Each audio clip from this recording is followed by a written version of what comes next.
reading about the practices in Ikigai. So it's the kind of Japanese practice or traditions of looking at the things that give you your kind of passion in life, or it's probably how we would put it in the West. So something that you love, that's important to you, working on something that the world needs,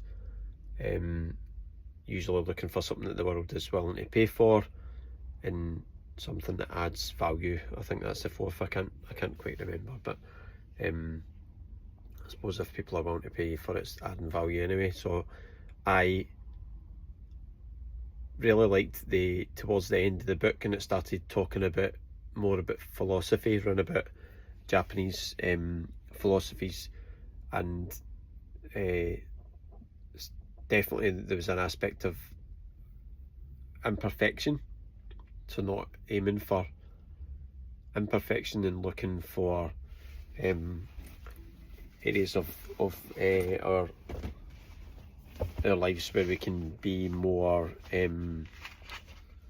anti-fragile. So like things are fragile if they break, if they're not right, or if things aren't perfect and then they don't go right, or they don't go to plan, or something gets kind of damaged or tarnished or something, then it's fragile.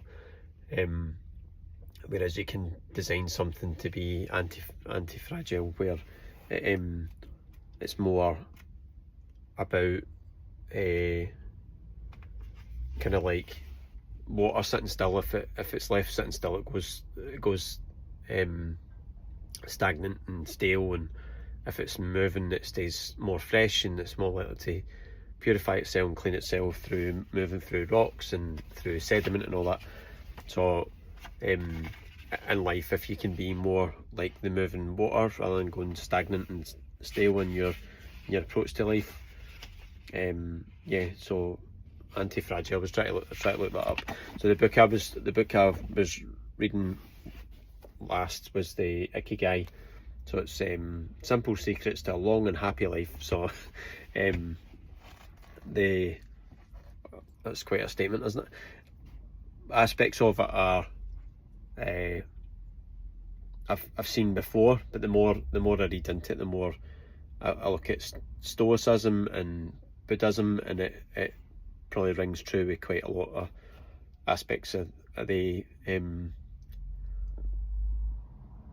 practices and their way of life.